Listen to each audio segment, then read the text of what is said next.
Hey guys, in today's video, I'm just going to give you some quick tips on how to prepare your daughter's or your curly haired child's hair for wash day. Catherine's hair at the end of this video is going to turn out like this, looking gorgeous and really, really hydrated. So let's get started. Hey guys, today the girls are working in their workbooks and we're going to go ahead, get ready for a wash day. Mama, I did it. Let me see. Great job. What number did you make, Kendall? 7. Ooh, Kendall made a 7. Fantastic. And Kennedy is writing 7. Great job, babe. Catherine, what are you making? Wow, that is so good. All right, so I've got my spray bottle here. I'm actually running out of 2 of my favorites, Carol's daughter. I've got the hair milk. I love this hair milk. And then this is the 4-in-1 combing cream. Come on. So you can see it's almost empty. It's a little bit difficult to get out, and I really want to get every last drop of it because it's so good.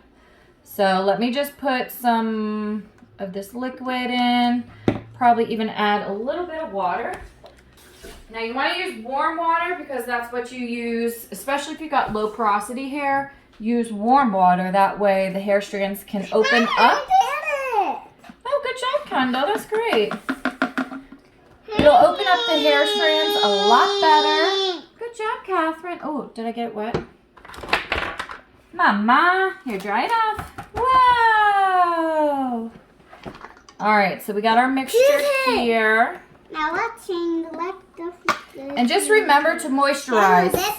You need water plus the product. You do that one. Do not just try to moisturize with only product. You definitely need moisture too.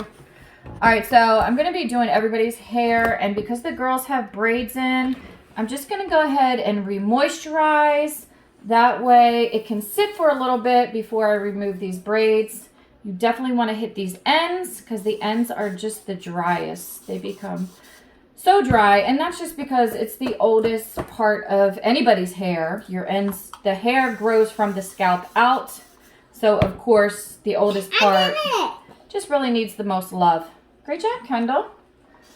I love your workbook. You're doing some great schoolwork today, right? Mm-hmm. And what grade are you girls in?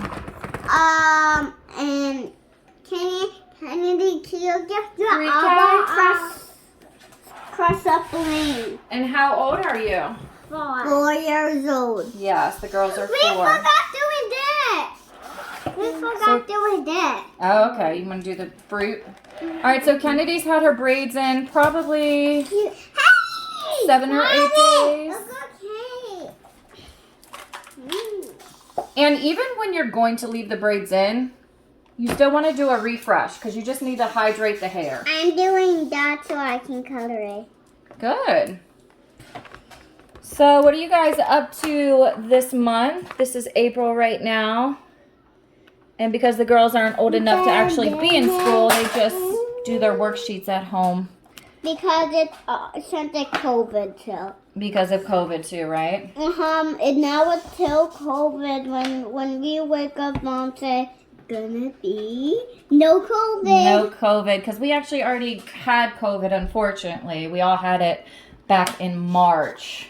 So, guys, if you're not sure if your child has low porosity hair, this is what it looks like. You see how when you spray it, it just beads up on the hair, and it doesn't really want to absorb.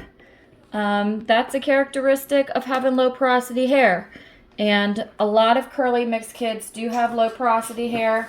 It's totally fine. Use like the warmth of your hands to really work the product in. And again, that's why you use warm water because it will better accept the product into the hair. And you can also use a shower cap. So if you want, you could spray this on and then put a shower cap on. All right, so now that the twins' hair is sitting with this little mixture, I am going to work on Catherine's. Now, she had these cute little flat twists in, and actually these lasted like 4 days. I did use this here, the Shine and Jam, and it's amazing. It has a really good hold. And now that my hands are slippery, I probably can't get it open. And you can see some rubber bands got stuck. But it's really, really thick. It has like a really good slip. So even when I was doing the flat twist, it was really easy to kind of turn her hair and keep it smooth. All right, let's see how you girls are doing on your workbooks. Looking really good. Great job. What did you write, Kennedy? 5. Are you writing a T? I see an N. I see an I. Kennedy. Great job. All right. So you can see that these flat twists kept Catherine's hair my favorite. really nice, smooth, but this back part here is a whole nother story. So Catherine is 2. She turned 2 in February. I haven't quite gotten her to accept a satin bonnet to sleep in. And although I have a satin pillowcase, let me see. I did look, viewers. Wow, the S. By myself now. Kennedy, I'm so proud of you. You did the S. I did Great. a 6. And Kendall, I'm so proud of you. You did a 6. And Catherine, are you doing a zebra? Very nice. All right, so back to Catherine here. Yeah, you can really tell the damage that is done when you're not using a satin bonnet, when the baby, maybe you have a satin pillowcase, but she rolls off and then your sheets are cotton. So this is from the cotton. The cotton literally pulls the moisture out of her hair. She ends up in my bed some nights, and this is what happens. The moisture, again, is pulled out, and then she's tossing and turning. So, of course, all these tangles are going to happen. And a lot of people experience this, especially with like a 2-year-old and even a 1-year-old. Now, my oldest, who is 6 now, she actually had this huge bald spot. And that's just because I knew nothing about mixed kids' hair when I had her. She was my first biracial daughter, and now I have 4 of them. So, of course, I'm pretty clear on what needs to happen, but it's still trial and error. Everything is trial and error. So I'm just really using the warmth of my hands to work this product in. It kind of looks like a number 2, but it isn't.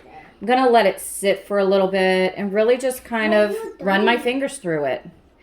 And then it will be ready for detangling. Like a number 5. I'll do some finger detangling, and that's just using your fingertips to pull out the tangles. It's the safest way. It causes the least amount of damage. And when you do detangle, make sure you start from the bottoms. From the bottom, you work your way all the way up. You don't want to just start from here and pull tangles down. It ends up in a huge ball, a huge knot, and that is so hard to get out. It will take you so much extra time to remove it. So really, really work from the bottom, work your way up. Now, if your daughter has thicker hair than Catherine's, section it off and work in smaller sections. We have to do this. So that's a really helpful tip. All right, so Catherine's hair is looking a little better, just like playing with it and letting the product really absorb. It's your turn. I am going to moisturize the top. You have. You did this. Catherine, you're doing so good. Just letting mommy do your hair. I had these cute little clips in, but honestly, some of them have broke. No. Sorry, baby. You can see how like a lot of the little pieces broke off. So these did not last that long, even though they're super cute. All right, so now I'm going to go ahead and remove the rubber bands. And just keep in mind, when you remove rubber bands, never pull them. Curly hair is super fragile, so you never want to take the rubber band and pull it out because you'll have a lot of breakage. So I found these on Amazon. They're really, really good, but they're really sharp, so be careful with that. So you'll slip it under a part of the rubber band. Be sure not to pull any hair because you will cut your child's hair.